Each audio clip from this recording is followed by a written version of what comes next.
So இன்றைக்கி எப்படி trade பண்ணோன்னு பார்த்துடலாம். நம்ம சப்போர்ட் லெவலு, நம்ம ரெசிஸ்டன்ட், ஃபர்ஸ்ட் ரெசிஸ்டண்ட்டு. ஸோ இங்கே இருக்கிற ஜோன் வந்து ஸ்ட்ராங் செல்லர் ஜோனு. ஸோ ப்ரீவியஸாக 31ஆம் தேதி லாஸ்ட்டாக வந்த செல்லர் லோ இங்கே இருக்குது. அதுக்கப்புறம் புதுசாக இந்த செல்லர் லோவும் வரல. ஸோ பையர் தான் வந்து நேற்றத்தோட ஃபஸ்ட்டு லோ வந்து நல்லா ஸ்ட்ராங்காக க்ளோஸ் பண்ணி மார்க்கெட்டை மேலே கொண்டு போயிருந்தாங்க.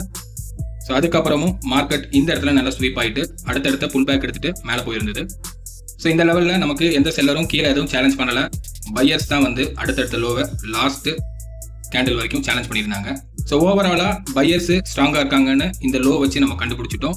ஸோ புது லோ வந்து செல்லர் வைக்க முடியல. ஸோ பையர் லாஸ்ட்டாக இந்த ஃபர்ஸ்ட் கேண்டிலில் ஓவராலாக இந்த ஸ்வீப் பண்ணிட்டு இந்த ஓவரால் ஸ்விங்கை வந்து க்ளோஸ் வச்சுருந்தாங்க. ஸோ க்ளோஸ் வச்ச இந்த இடத்துல 1ஆம் தேதி போய் பார்த்தீங்கன்னா ஒரு ஸ்ட்ராங் பையரோட ஓப்பன் ப்ரைஸ் இருக்குது. ஸோ அதை க்ளோஸ் வச்சனால இந்த புல் பேக் லெவலில் நம்ம ட்ரேட் எடுத்துருந்தோம். ஸோ ட்ரேட் எடுத்துட்டு இந்த ஜோன் வரைக்கும் நம்ம ஹோல்ட் பண்ணி க்ளோஸ் பண்ணோம்.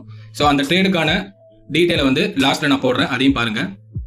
ஸோ அது மட்டும் இல்லாமல் இதே ஃபார்மேட் வந்து லாஸ்ட் மந்த் எல்லாமே நடந்தது, அதையும் காட்டுறேன். ஸோ 19ஆம் தேதி பாருங்கள், சேம் லாஜிக் தான். இதே மாதிரி நல்ல ஒரு ஸ்விங்கை க்ளோஸ் பண்ணிட்டு மார்க்கெட் நல்லா போயிருந்தது. ஸோ 22ஆம் தேதி சேம் பேட்டர்ன் தான். 4ஆம் தேதியும் சேம் பேட்டர்னில் தான் இன்னைக்கு மார்க்கெட் போச்சு. ஆனால் இந்த 3 நாளை விட இன்னைக்கு மார்க்கெட் நல்லாவே அக்ரெசிவாக இருக்கிற காரணம் வந்து நான் சொன்னேன் இந்த லெவல்ஸ்னால தான். ஸோ லாஸ்ட்டாக வந்து இந்த செல்லருக்கு அப்புறம் புது செல்லர் லோ வைக்கல. ஸோ பையர்ஸ் தான் எல்லா இடத்துலையும் ஸ்ட்ராங்காக இருந்தாங்க. ஸோ புது லோ வைக்காம மார்க்கெட்டை இந்த லெவலில் வந்து மார்க்கெட்டு ஸ்வீப் பண்ணிட்டு நின்றுருந்தாங்க. லாஸ்ட்டாக இந்த ஸ்வீப்பிங் அப்புறம் நல்லாவே மேலே சேலஞ்ச் ஆகிட்டு மார்க்கெட் மூவ் ஆயிடுச்சு. ஸோ இந்த ரெசிஸ்டன்ஸ் ஜோனில் தான் மார்க்கெட் இப்போ ட்ராவல் ஆகிட்டு இருக்கு. ஸோ இங்கேயும் பார்த்தீங்கன்னா லாஸ்ட்டாக வந்து செல்லர் ஐயை பேலன்ஸ் பண்ணி அவங்க நல்லா ஸ்ட்ராங்காக உடச்சிருக்கணும். ஸோ உடைக்கல. ஸோ இந்த இடத்துல ஒரு சஸ்டெயின் பண்ணிட்டாங்க மார்க்கெட்டு. ஸோ இங்கேயும் பாருங்க, செல்லர் லோ வந்திருக்கு, அடுத்த லோ வந்திருக்கு.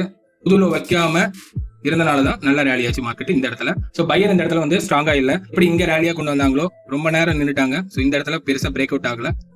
ஸோ பையர்ஸ் இந்த மூமெண்ட்டோட இன்னைக்கு மார்க்கெட்டை முடிச்சிட்டாங்க.